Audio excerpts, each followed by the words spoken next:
And welcome to On the Edge. Today's guest is Ben McCrae.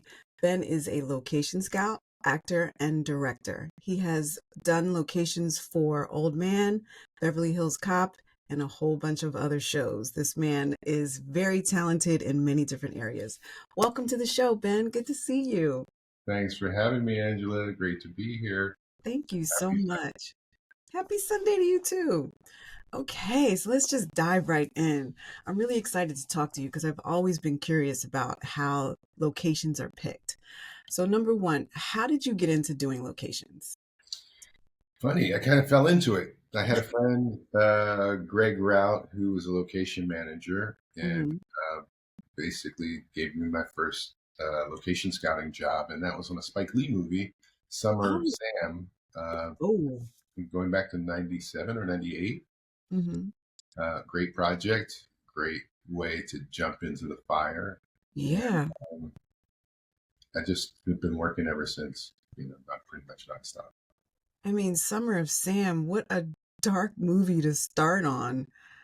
But it was great. I mean, it's a great training ground, Yeah. Spike and Alan Curtis was the DP, Hmm. just seeing how they do things. And uh, it was a great responsibility to find those locations. I think I did Hmm. the majority of scouting on that movie.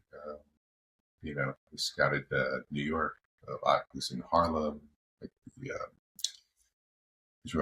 the riot scene was on 125th Street, and Hmm. scouting in Jersey. So it was a great training ground, and I kind of went right from that into long series television.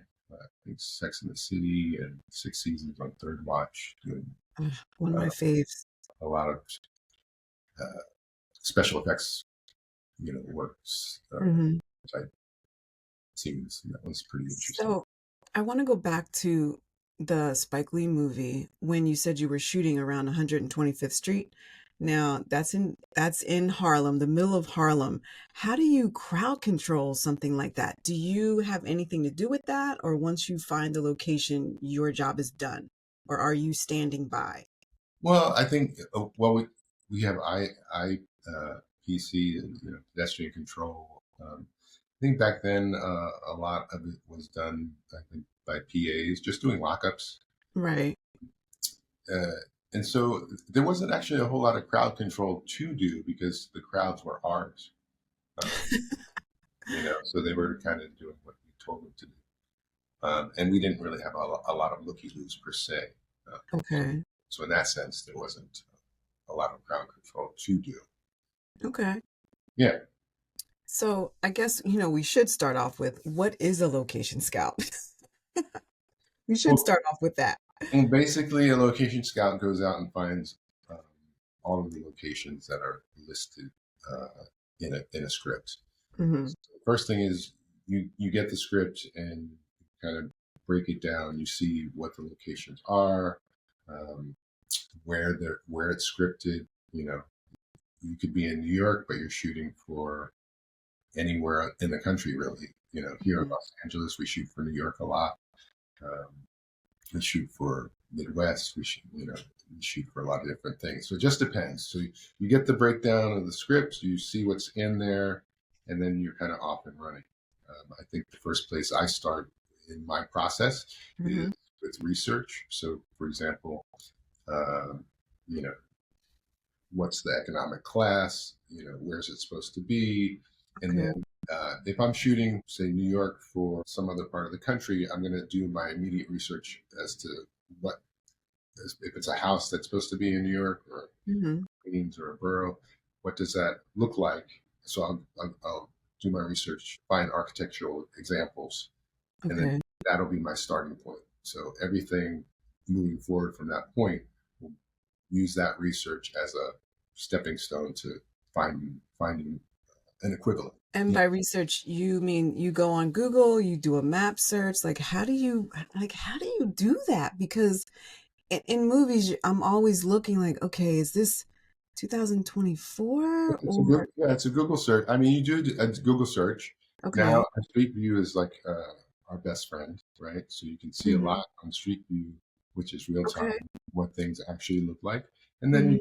can go to historical photos, Oh, just Google Images and find examples of what you're looking for.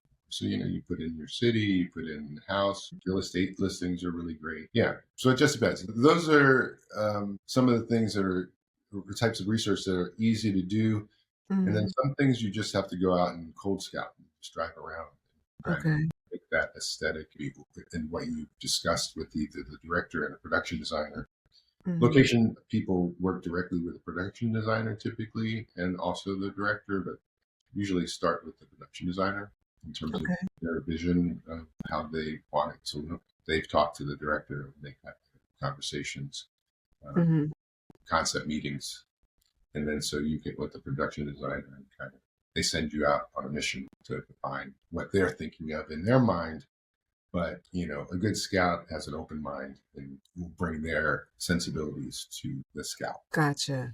Can you explain, only because you mentioned it, what is a production designer? Production designer is the person responsible for the overall look of the film. Basically, all of the visual elements in terms of what the architecture looks like, what the set dressing is going to look like. They'll get together with the director and talk about tone.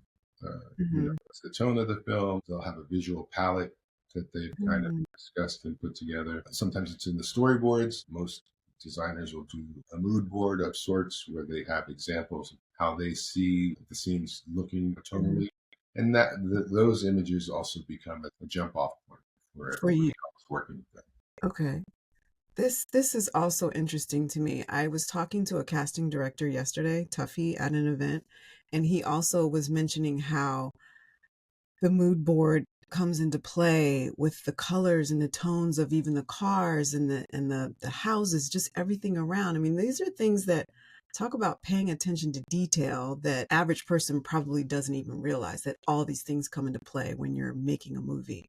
Yeah, I mean, essentially, you talk about casting. I mean, a location person is essentially a casting person of sorts, but we're casting physical locations, right? What are the attributes of that location? It's kind of there's a crossover, I would suppose, or correlation to casting.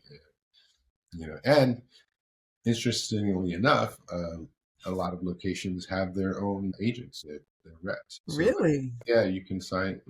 You're a homeowner. Uh, Uh-huh.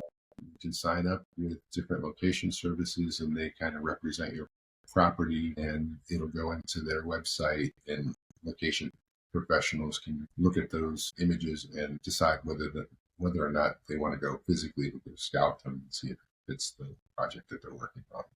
Okay, that was actually one of the questions I was going to ask you. Like, how does someone get their house or their property or their store on one of these websites? Is there a specific, I'm sure there is a specific website that they would go to for that?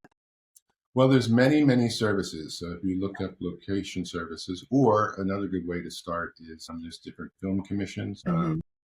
But locally, you can just use the yellow pages and look at location services. There's many of them here in LA. There's Universal, there's Reel to Reel, there's Planet. There's so many image locations, a, a lot of different location services, but they all do the same thing. Okay. Yeah. And does it pay well to do those things? Because I know sometimes they don't always use the whole property. They might use a driveway for holding or for craft services. Does it pay well to do that? It does, and Really? I would say there's a range. It depends if it's an exterior versus you're inside the home filming a scene. Obviously, there's a difference in cost there, but Right. I would say kind of like on the low end these days, maybe it's a few $1,000s, and it can go up to even $60,000 depending on if it's a Wow. big mansion. I know an old man, one of the Mhm. big mansions we use, it was like 60,000 for Oh filming. my, per So filming day. Wow. yeah. Yeah, it Wow. really depends on the level of home or the level of Mhm. property and a lot of different things. If you're working with a business and you're shutting them down, you know, Mm. kind of compensate for their loss of business. You have to pay them kind of according to what they normally bring in their normal business, plus a little more to make it worth their while because they're Uh-huh. some customers and whatnot. So interesting. All right. How do you stay inspired or creative when you're searching for locations, especially on a long shoot, like a Law and Order or Friends, shows that are on for seasons? Yeah, I think the process in general kind of keeps. I'm constantly inspired. I think just by the overall process, the writing itself. If it's good, if you're in a great show and the writing is really strong, the storylines will be compelling to the point where you're inspired. And then as you're fulfilling what's on the page, right, and bringing this vision to life, it's magical, right? So Yeah. even for us entertainment professionals in general, making movies, making television, Hmm. magical process that we have a privilege to kind of work in this creative environment. And so I know I'm still inspired all the time when I see the work of my colleagues in all the different departments, art department, lighting, special effects, the way Hmm. their individual crafts contribute to the telling of the story. And ultimately, everything in the script it contributes to telling of the story. Actors are, Right. storytelling component, the locations of story, costumes, Hmm. props, everything. There's no real accidents per se in the choices, right? Everything's kind of like a deliberate choice. You may on the fly have things happen that you kind of have to be fluid and kind of go with the flow with, but Hmm. the process of telling a story is very specific and it's Right. top down. So either the director is driving the vision, if it's television, a lot of times they're bringing directors in, and so the producers are driving and the DPs are driving like the look and the feel of the show. But all of it comes together to contribute to the telling of the story. That's Yes. the amazing thing about it. I love that you said it's magical because it is. The magic of making movies and film and TV is so magical. I still am in awe of all that we do. How do you find new and unique locations that haven't been overused when you're scouting? A very open mind. I think I have a pretty good repository, and I think all good location people do. It's like everywhere you go goes right into the memory banks. And so when things come up in a script, you're like, yeah, I remember this place. I think it would be good for this. Or you might have some favorites that you've scouted in the past, and it may not work for one show, but it might work in another project. So, and yeah, you have to keep an open mind, thinking outside the box, because even though the way things are scripted on the page, you kind of have to. It might not be something that's real, right? Sometimes it's an idea that they have in their mind, and there might not be a real. You might be creating your own reality. Right. Hmm. So if you're able to have an open mind and say, oh, it's supposed to be a coffee shop, oh, but it could be a walk and talk on the street, or Right. because this other location is particularly visually interesting or Hmm. tonally is right for the scene, you still bring these other ideas to the team and they Hmm. evaluate them. They work. Sometimes things that are scripted on the page are not accurate. Like I've had times where they scripted a certain city that had a big train station, but Hmm. in real life, that city didn't have a train station. So they Uh, changed the name of the city or go to a different nearby city difference. that actually had that type of Okay. so details like that kind of come up in the Uh, flow of the search and just things you help evolve the solutions. gotcha. When you're looking or selecting a location how does it enhance the storytelling of a TV show or film? What do you look for? When I first started out in New York, it was interesting. I felt like I used my spidey senses a lot. You would walk around if you were looking for an apartment in New York, and there's a million apartment buildings, right? Mhm. There's the obvious choices about what the building looks like and the conditions of the hallway and what socioeconomic level it's on. But then there's this other aspect about scouting that is you feel it inside your body or Mhm. Your intuition, your your gut. your intuition. Yeah. So a lot of that is using your intuition. Um, and I felt like I walked around and I would get a sense like, oh, it's going to be over here, or Mhm. and most of the time it would work out. I'd come up with something that just worked, that fit. It's hard to describe. I know, my wife is very intuitive in terms of like, and there's people that are empathic, right? Yes. and feel things. And I feel like I've always had that sense that sometimes you rely heavily on it, right? Yes, Because yes, yes. Have you, in your experience of scouting locations, has it helped you in any of your other creative endeavors in your career? I think, uh,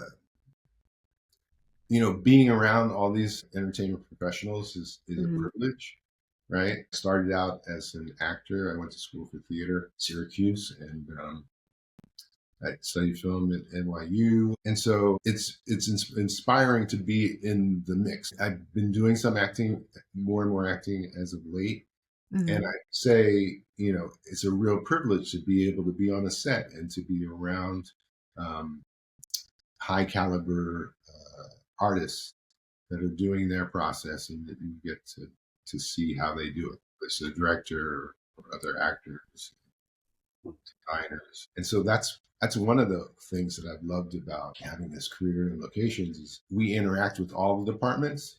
right. And we're also on set when it's all being done. And so that's kind of an education that you can't even really pay for, right? No, you can't. In doing my research on you, I discovered that you're also from Philadelphia, which I did not know. Crazy, right? We both have that in common. There's a lot of Philadelphians. Uh, Yes, there are. yeah. Yeah. I know that you've appeared on Bosch, 911, and a host of Equalizer. Can you tell us that? I saw this funny story that you did in an article about the Equalizer. Can you share that story with us? Oh, well, that was interesting. So, man, that's going way back. So, Equalizer is goes back to my early days in New York uh, Hmm. as an actor. Right. Just starting out, I did some background work, as many of us do, to pay the bills. And I know one of my assignments was I got cast as a double for Paul Calderon, the actor Paul Hmm. Calderon. And so it's a scene where I got cast it was a sniper scene. And so I guess they couldn't finish his work and he had to fire a gun. And I got cast to basically be his finger, his trigger. Uh, and so, cut to many years later, I was cast in an episode of Bosch, and we Hmm. actually had a scene together. So he was a detective, I was a parole officer, um, and we were going to pick up this guy. And it was a full circle moment to be able to say, "Hey, I was your finger," in an episode of Equalizer. It was a fun laugh, that we had together. Yes, definitely. I mean, the things that we get cast for and the things that we do as actors, you just never know. Very strange, very You strange. never know. How did you get started in acting? I started, I would say, maybe in high school or Hmm. slightly before high school. We used to do plays at our synagogue, and that kind of gave me the acting bug. And then I ended up going to performing arts high school in Philly, high school Hmm. of performing arts, which was very much like a fame school. So, like in New York, they Oh, had wow. movie fame. Yes, of Our course. school was pretty much identical to that. Some of our students actually made it into Oh, really? that. Karen Molina White is I think, a high school classmate. And Hmm. so many people, so many great students. Yeah, and you've had some pretty interesting, or should I say famous classmates. Who are some of the other classmates that you've had? I think in college you had some pretty famous people. Yeah, Vanessa Williams, Aaron Sorkin. Hmm. We actually had dance classes together. Oh my gosh. Yeah, it's pretty wild. We were all in tights together. That's So, crazy. So as an actor, your background, you came from the theater and then you started making that trek to New York. Can you share some stories about that? Like why did you start going to New York and what was your first show that you booked as a talking part and that you had lines? Do you remember? interesting. Let's see. It's probably one of the soaps, I would think. Yeah, I can't remember which one, but it was. Hmm. I think it was probably one of the soaps. It was Like probably All under. My Children or what else was shooting in New York? One Life to Live. I think it was one like. Um, oh my gosh. Yeah, the soap days. I miss those days. So, as an actor, do you have any tips that you could give? Like, what would be three tips you would give to an up and coming actor? Take class, Hmm. practice your craft. Hmm. So if you're not in something, you can always still work on your craft. You can do Mhm. monologues at home. But taking classes is a great way to stay fresh because you Mhm. can work with other actors and work on your process and be focused on what you want. What are the types of projects you want to work on and do things to kind of move you in that direction. And then Mhm. the other thing that's always good is in this day of content creation is create projects for yourself. Mhm. Um, whether it's a short or doing a one person show, something like that. Are you in the process of creating anything yourself? Are you writing or collaborating with anybody? Um, I I just produced, helped produce a short Okay. called "Jump the Gun." That's Uh-huh. actually my wife directed, Nice. yeah, and her partner produced Mhm. and produced. So that's making the festival circuit now. Great. Congratulations. Yeah, and then I don't have anything that as far as those type of side projects for myself right now. Mhm. So I continue to scout locations. Old Man is going to come back for season 3, so Okay. season 2 is about to premiere. Now, you won an award for Our location team won for Beverly Hills Cop, uh, yes. Axel Foley, as of late, and that came out great. Actually, that was really fun to work on something that iconic, from my own childhood, Mhm. Mhm. and to get to work with Eddie was great. He's awesome. That was going to be my next question. What was that like working with Eddie? Did he improv a lot? Do you know? Did he have anything to say about the locations? Was he comfortable? Things like that. I never heard him say anything about the locations, but it was going to be from a location standpoint. It was going to be a very hard film, and typically Beverly Hills has been always a hard place to film, but I wouldn't say made it easy on us, but they did work with us and make it possible to actually make the film. And doing helicopter work in Mhm. Beverly Hills is Oh something my that's gosh. totally unprecedented. It was a lot of stunt work actually. Mhm. Mhm. It was great to break ground, but it kind of reminded me. I also worked 6 seasons on Entourage, so we shot Okay. in Beverly Hills and West Hollywood, while businesses and establishments. That's an extra layer of hoops Oh, you have to jump through okay. in terms of the city, but then also if you're working with super high end Mhm. businesses, that can be daunting and I expensive. was I was going to ask you what makes it difficult, but that right there answers the question because it's high end people, security, and flying helicopters over Beverly Hills. I mean, Yeah, how do flying and you landing. Yeah. flying and landing? I mean, how do you even get clearance? Where do you land in Beverly Hills? Like where? Oh, we land on the street. Yeah. On the I mean, street? yeah, yeah, yeah, yeah. The scene, yeah, we didn't land on the street. But, there's also helipads. Mhm. There's helipads that we used in Beverly Hills or Century City adjacent. Okay. Yeah, I can see Century City because the buildings are taller, but in Beverly Hills, We were actually flying over City Hall itself and landing right in front of City Hall. It was a big coordinated effort, mhm, gotcha. to make it happen. And a lot of city council meetings I'm sure. to get approval. Yeah. How does someone get into doing locations? I think if you're lucky enough to meet, I think it's most of the time meeting the right person at the right time. I mean, I was lucky enough to have a friend who's already doing it. There are certain times when business gets busy and maybe there's not enough union members on the roster to do all the work, and so they have to bring in new people. But I think, yeah, generally meeting the right person at the right time. So, and Oh, that's for all of the crafts. that to me, just judging by what you just said, it sounds like it could be a little challenging to get in, but once you're in, you're in. Is that right? Or is that fair to Yeah, say? yeah. I mean, that's all of the unions. You can't be a union member unless you get a union job, and you can't get a union job unless you're a Hmm. member.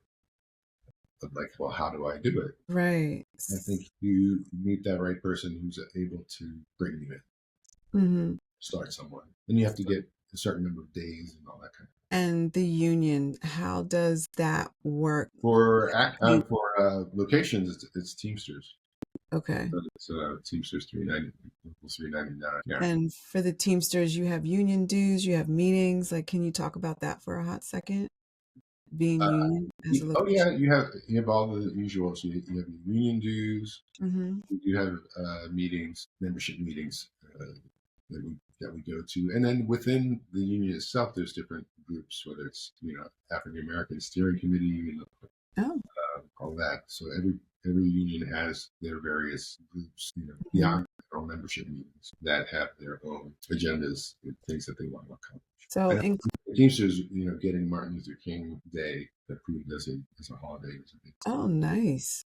That's huge. yeah. So, in closing, what tips would you give someone that wants to be a location scout?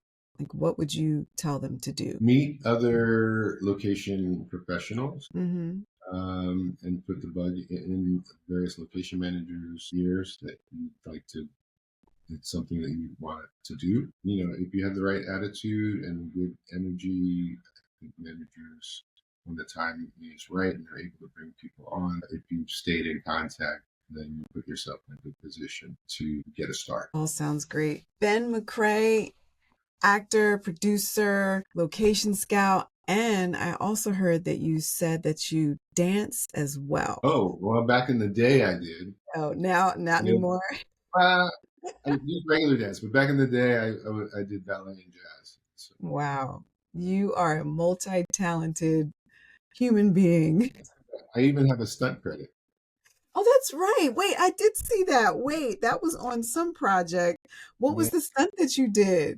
I Mannequin on forgot the Move about that. too. I was stunt double for Meshack Taylor, and I had to Ah, dress up as Hollywood to do uh-huh. Hollywood, and I had to jump into a moving car. You So had to jump into did you dive through the window or something? How did you do that? it was a Cadillac. It was a convertible, so Okay. I had to literally jump into the car. And did you have fun doing that? Do you want to do it again or, do stunts more? It was fun. I do sometimes fantasize about doing more stuff. It's I never don't know. too. When I see what you do and all the stuff professionals do, I'm always in awe how you guys make it happen. Well, thank you. I do love my job as we all do. Every part of my job, the acting, the stunts, the writing, podcast. I love all that I do. Yeah, congratulations on the podcast. Thank you. Thank you so much. Well, it was a pleasure talking with you. Thank you so much for sharing your time. And I really enjoyed another Philly native. Thank you so much. Thank you for watching. Remember to hit that like and subscribe button. Make sure to follow Angela Merle and On the Edge with Angela Merle on IG for quick clips of every episode.